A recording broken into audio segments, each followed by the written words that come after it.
পদ্মা মেঘনায় মিলছে না আশানুরূপ ইলিশ। জেলেরা বলছেন কয়েক বছর ধরে নদীতে ইলিশ কম পাওয়ায় বিপাকে তারা। নাব্য সংকট, অতিরিক্ত ইলিশ নিধন, নিষিদ্ধ জালসহ ৮ কারণ চিহ্নিত করেছে মৎস্য বিভাগ। মৎস্য গবেষকরা বলছেন শুধু নিষেধাজ্ঞা নয়, ইলিশের প্রাপ্যতা নিশ্চিতে সমস্যার সমাধান প্রয়োজন। আরো জানাতে চাঁদপুর থেকে যুক্ত হচ্ছেন সহকর্মী মনিরুজ্জামান বাবলু। বাবলু, এই যে ইলিশ পাওয়া যাচ্ছে না ঠিক মতো, যে বক্তব্য তারা দিচ্ছেন যে ৮টি কারণ তারা বলছেন, সেটির বিষয়ে সমাধান করবার জন্য কি ধরনের উদ্যোগ নিয়েছেন? কোনো বাস্তবিক উদ্যোগকে দেখা গেছে?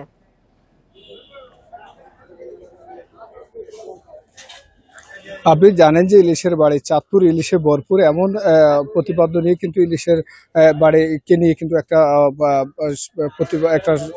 করা হয়েছিল, কিন্তু এই ইলিশের বাড়িতে কিন্তু ধীরে ধীরে ইলিশের সংখ্যা কমছে এবং সেটি আমরা মৎস্য গবেষক এবং মৎস্য কর্মকর্তা জেলেদের সাথে কথা বলে আমরা যেমনটি জানিয়েছি, তাদের পরিসংখ্যানে সংশ্লিষ্ট কর্মকর্তাদের পরিসংখ্যানে গত 2 বছর ধরে ইলিশের পরিসংখ্যা হ্রাস পাচ্ছে, কিন্তু জেলেরা বলছেন গত 3-4 বছর ধরে ইলিশ হ্রাস পাচ্ছেন।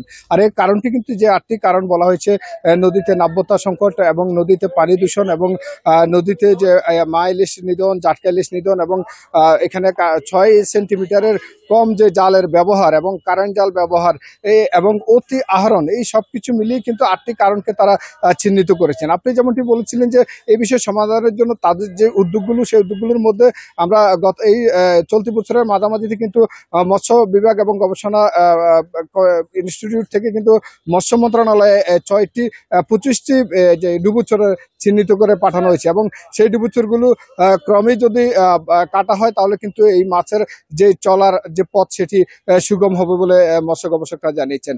এখানে যে জেলেরা যেমনটি বলছেন, তারা অতীতে যেমন একই নৌকাতে 7-8 জন করে জেলেরা ছিলেন এবং তারা মাছ আহরণ করতেন এবং তাদের শ্রমিকের মজুরি দিতে পারতেন এবং যে খরচ সেগুলো বহন করে তাদের লাভ অংশ থাকতো। এখন তারা মাছ কমে যাওয়ার কারণে কিন্তু শ্রমিক সংখ্যা কমেছে এবং তাদের এই শ্রমিক সংখ্যা কমার কারণেই মাছও কিন্তু যে কম পড়ছে, তাতে তারা দিন দিন এই পেশা থেকে অন্য পেশায় ঝুঁকছেন বলে তারা বলছেন আমাদেরকে। আমরা মৎস্য যে বিভাগের সাথে কথা বলেছিলাম, তারা বলছেন যে এই যে অভিযানগুলো হয়েছে, অভিযানগুলো তারা সফল হয়েছেন, আগামীতে মাছের উৎপাদন বাড়বে বলে তারা জানিয়েছেন। আমি এখন রয়েছি যে চাঁদপুরের হাজীগঞ্জ পশ্চিম বাজারের বালুর মাঠ, এখানে কিন্তু বিকেল 4টা থেকে রাত 12টা পর্যন্ত ইলিশ সহ বিভিন্ন মাছ বিক্রি করা হয়। ইলিশের পরিমাণটাই কিন্তু এখানে বেশি বিক্রি করা হয়। এই কিছুক্ষণ পরে এখানে জমজমাট হয়ে উঠবে মাছের বাজার। এই বাজারেও কিন্তু এখন মাছের দাম কিন্তু 3,500 কেজি প্রতি এবং সর্বনিম্ন 2,000 টাকা কেজিতে তারা মাছ বিক্রি করছেন এবং ইলিশের অনেক স্বল্পতা রয়েছে বলে আমাদেরকে এখানকার ব্যবসায়ীরা জানিয়েছেন।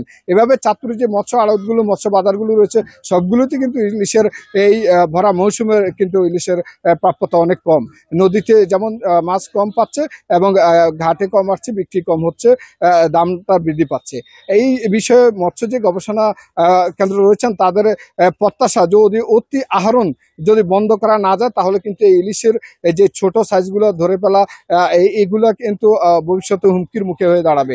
অতি আহরণ বন্ধ করতে হবে এবং যেই 6 সেন্টিমিটারের নিচে যে জালের ব্যবহার, সেই জালগুলো ব্যবহার বন্ধ করতে হবে। সেই বিষয়ে তারা পরামর্শ দিচ্ছেন, মৎস্য বিভাগ কাজ করছেন বলে আমাদেরকে জানিয়েছেন। এই ছিল চাঁদপুর থেকে আমার কাছে সবশেষ। মনিরুজ্জামান বাবলু, আপনাকে ধন্যবাদ আমাদেরকে বেশি তথ্য দেওয়ার জন্য।